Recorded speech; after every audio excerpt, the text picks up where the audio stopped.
예, 사랑하는 하나님 아버지, 오늘도 부족한 저희를 이곳에 불러주시고 하나님의 또 깊이 있는 말씀을 또 나누게 하시는 시간 주시니 감사합니다. 오늘 또 구원에 관한 말씀을 시작을 하는데, 이 말씀이 우리 마음에 심겨지고 바른 하나님에 대한 지식이 우리에게 있어서 어떠한 풍파나 또 공격에도 흔들리지 않는 신앙을 우리가 가질 수 있도록 그런 귀한 시간 되게 하여 주시기를 기도합니다. 감사드리며 예수님의 이름으로 기도드립니다. 아멘. 네. 오늘은 웨스트민스터 신앙고백 이제 10장에 들어가는데요. 하나님께서 우리를 어떻게 구원하시는가에 관한 구원에 관한 부분, 오늘 첫 시간 하나님의 효과적인 부르심에 대해서 살펴보겠습니다. 제가 오늘 합신 중고등부 수련회 모임이 있었는데 너무 늦게 맞춰서 옷을 못 갈아입고 왔습니다. 양해해 주시고, 요한복음 6장 44절에서 45절까지 말씀 한 목소리로 한번 읽어보도록 하겠습니다. 시작. 나를 보내신 아버지께서 이끌지 아니하시면 아무도 내게 올 수 없으니 오는 그를 내가 마지막 날에 다시 살리리라. 선지자의 글에 그들이 다 하나님의 가르침을 받으리라 기록하였은즉 아버지께 듣고 배운 사람마다 내게로 오느니라. 아멘. 웨스트민스터 신앙고백 10장은 하나님의 효과적인 부르심, 이것을 유효, 소명 이런 말도 하는데, 우리 차영 집사님 둘째 아들 이름이 소명이잖아요. 그 의미가 맞는지는 모르겠지만 소명은 이제 부르심이라는 그런 뜻을 이제 한자로 한 것이죠. 그래서 이 10장은 하나님의 부르심에 대해서 진술을 하고 있습니다. 신앙고백 10장 1항을 보면 하나님은 영원한 생명을 주시려고 예정하신 모든 사람들, 오직 그들만을 하나님의 놀라운 계획 안에서 구원하시는 분이라고 그렇게 진술하고 있습니다. 그러니까 하나님의 구원 역사는 사람으로서는 다 이해할 수 없는 그런 하나님의 지혜 아래에서 전적으로 하나님의 사랑과 능력으로 이루어지는 역사라는 것입니다. 여기에는 사람의 공로나 사람의 선한 행위, 사람의 노력이 조금도 들어가지 않는다라는 것을 말하고 있는 게 오늘 웨스트민스터 신앙고백 10장 1항의 진술입니다.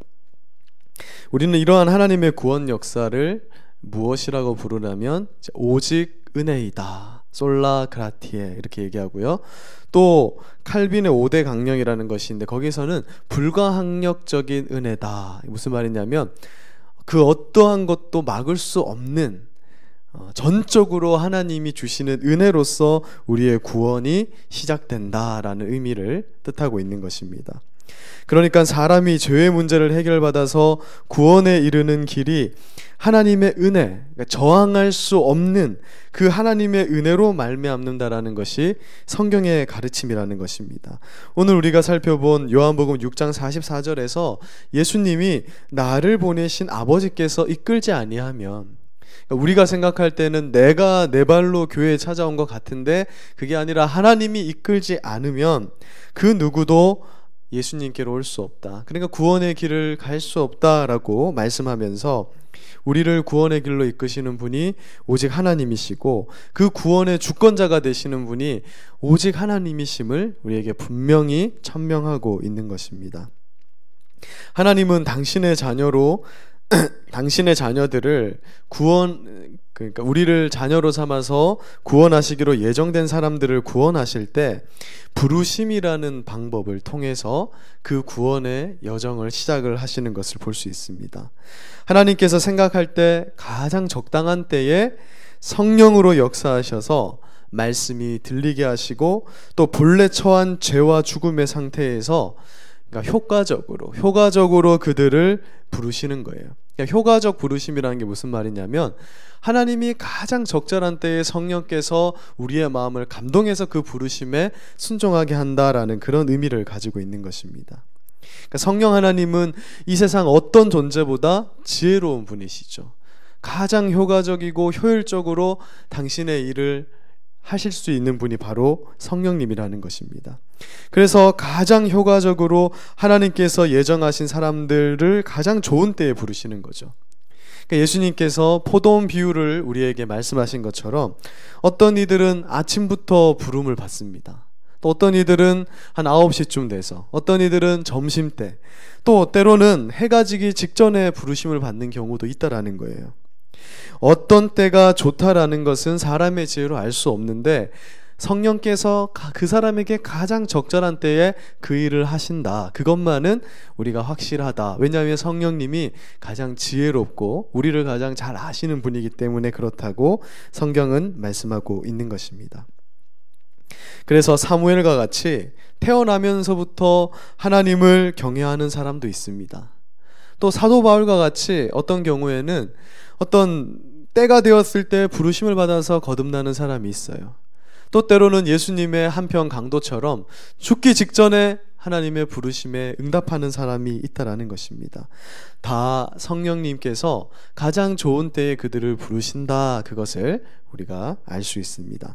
하나님은 예수님을 통해서 택정한 사람들을 부르셔서 이러한 은혜와 구원을 허락하시는 것을 기뻐하셨다라고 말합니다.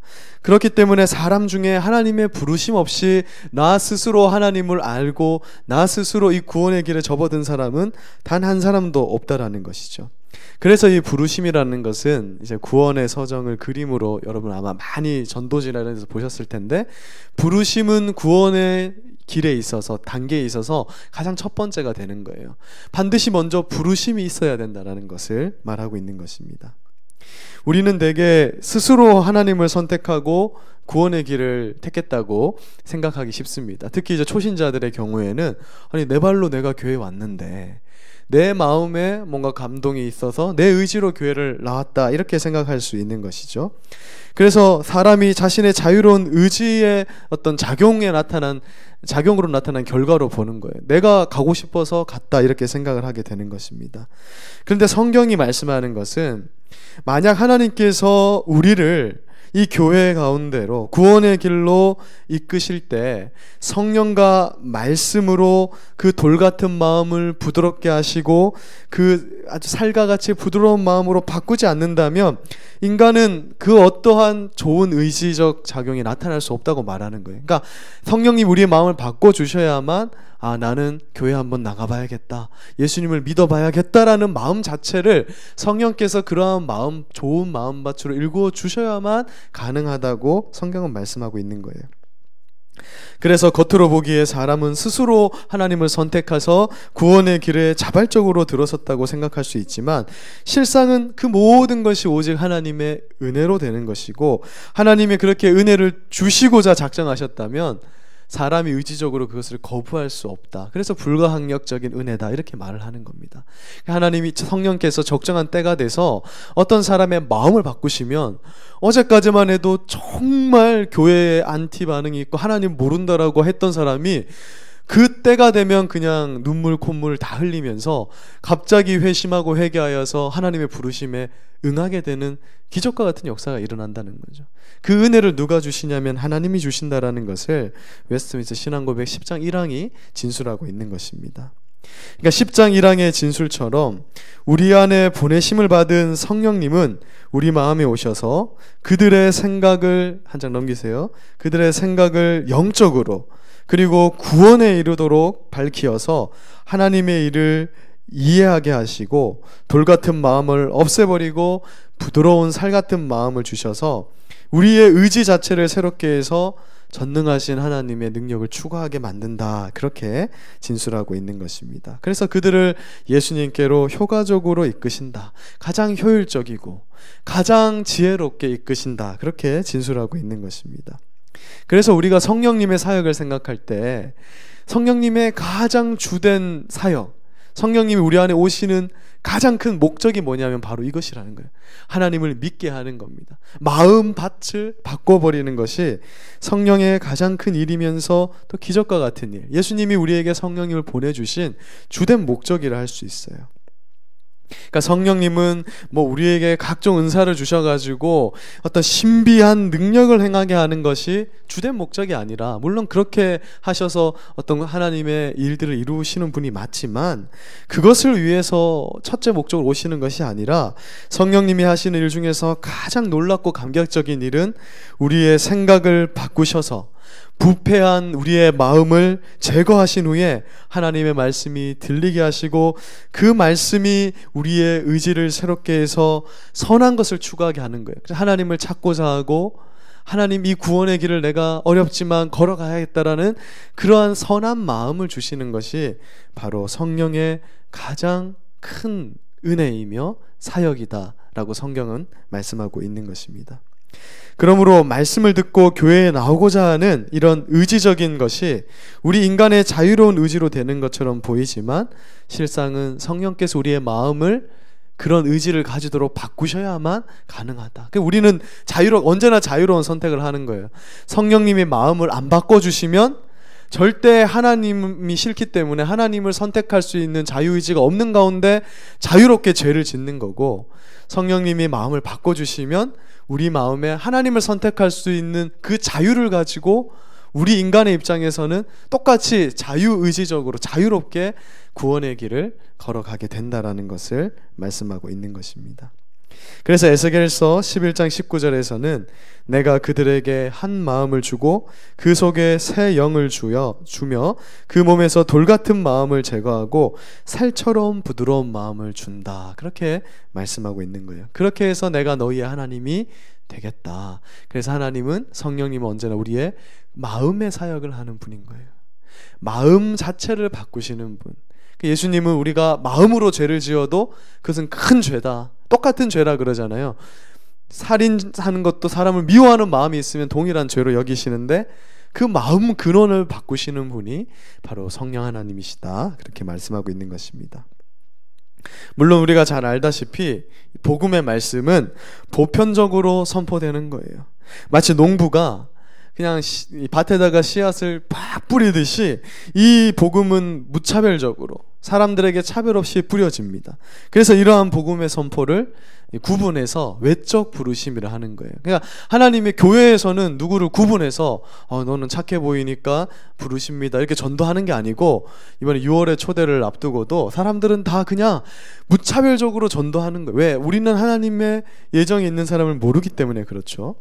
그러나 그 무차별적인 외적 부르심을 받을 때 성령께서 마음에 작용하시는 그 사람만 효과적인 부르심으로 그 부르심에 응답할 수 있다라는 것입니다. 그래서 우리가 무차별적으로 신분이나 차별 없이 사람들에게 복음을 전하는데 그 복음을 받아들이는 사람은 하나님의 역사란 말이에요. 이것은 전도를 해본 사람, 한 번이라도 전도의 경험 있는 사람은 다 인정하고 이해하는 부분이라는 것입니다. 그래서 하나님의 복음에 응답하는 사람이 바로 복된 사람들이다. 그 말씀이 귀에 들리는 것 자체가, 그래서 교회에 한번 나오는 것 자체가 정말 전적인 하나님의 은혜가 아니면 불가능하기 때문에 그것은 정말 하나님의 큰 은혜다, 이렇게 말씀하는 겁니다.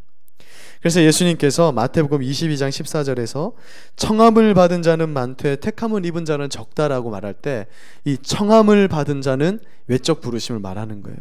교회에서는 무차별적으로 전도하잖아요. 우리가 물티슈와 사탕을, 우리 이제 대학생들은 물티슈와 사탕을 많이 싸가지고 무차별적으로 나눠주면서 교회 한번 나오세요, 예수님 믿으세요, 무차별적으로 하는데, 그 마음의 효과적인 부르심, 택함을 입은 자, 성령님이 오셔서 그 마음을 바꿔서 이 구원에 응답하게 하는 자는 적다라는 거예요.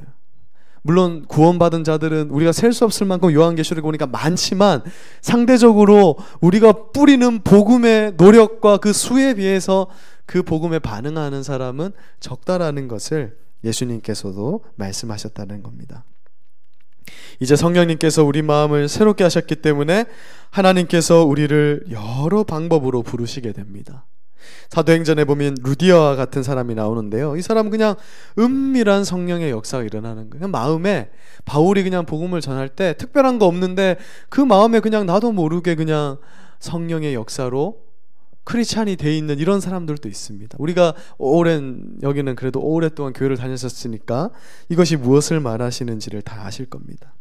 또 때로는 내가 언제 거듭난 역사가 시작되었는지도 모른 채 그냥 구원받는 사람도 있어요. 그냥 교회 다니다 보니까, 누구 따라서 교회 오다 보니까 그냥 자연스럽게 하나님이 믿어지게 됐다, 이렇게 생각하는 사람들도 있고요.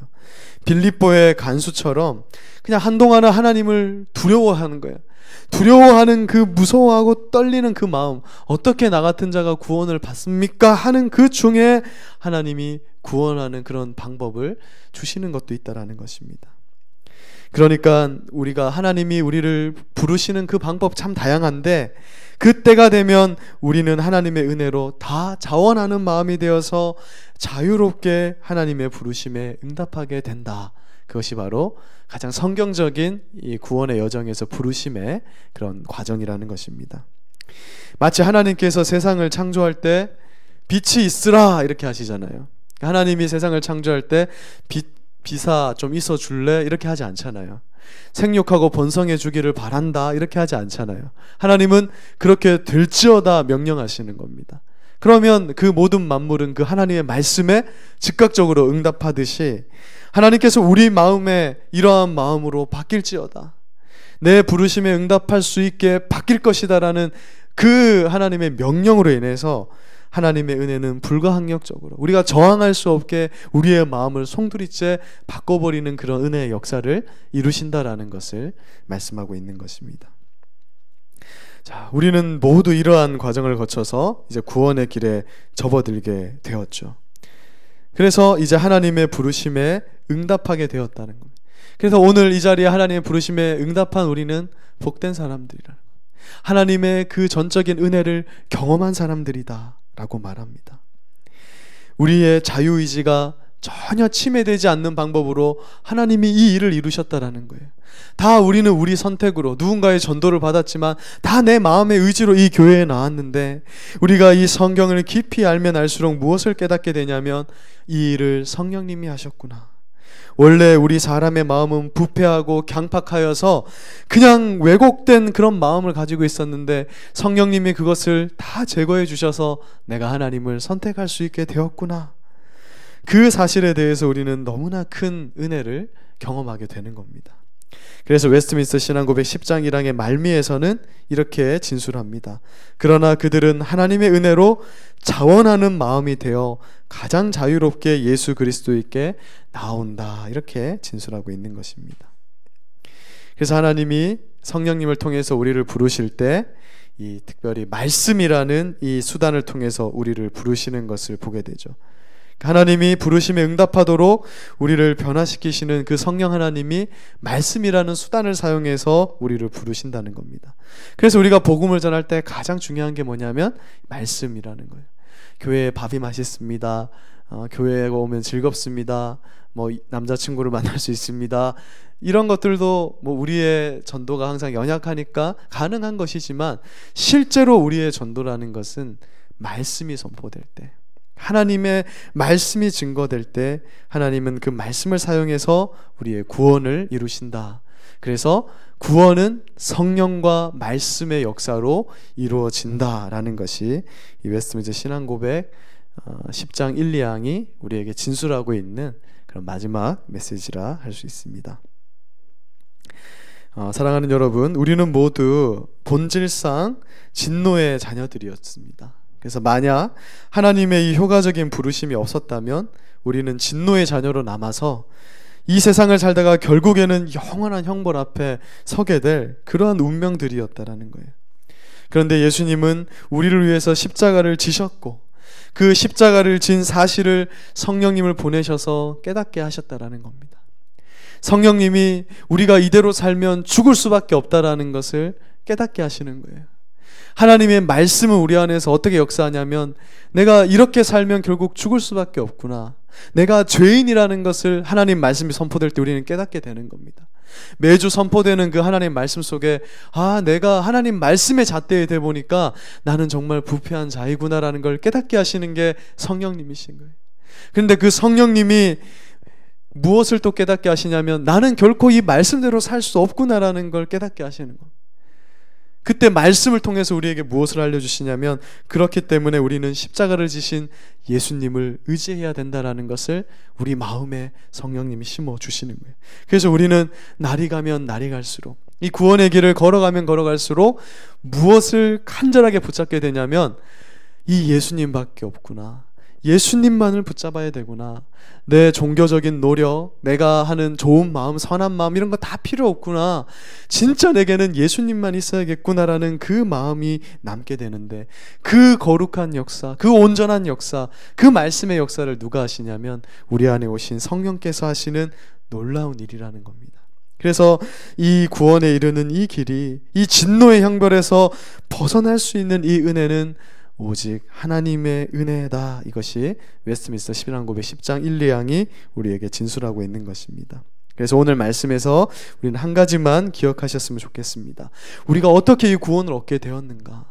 거기에는 나의 노력과 나의 잘남, 나의 언변, 나의 좋은 것 이런 것은 아무 소용이 없다라는 거죠. 정말 이 세상엔 나보다 더 잘난 사람, 더 착한 사람 많이 있는데 하나님의 지혜는 무엇인지 모르지만 나를 부르셨고 내가 그 부르심에 응답할 수 있도록 성령님이 이미 내 마음속에서 역사하고 계시구나. 그 은혜가 놀라운 은혜라는 것을 기억하시고 돌아가시는 밤이 되시기를 바랍니다. 오늘 말씀을 통해서 죽을 수밖에 없는 우리를 이 거절할 수 없는 사랑과 은혜로 부르시어 하나님의 자녀로 삼아 주셨음을 다시 한번 기억하면서 이 하나님의 은혜에 감사하고 기도하는 밤 되시기를 주님의 이름으로 소원합니다. 제가 기도하고 함께 기도하는 시간을 가지겠습니다. 사랑하는 하나님 아버지, 오늘은 웨스트민스터 신앙고백 10장 1, 2항을 통해서 하나님의 효과적인 부르심에 대해서 살펴보게 하시니 감사합니다. 우리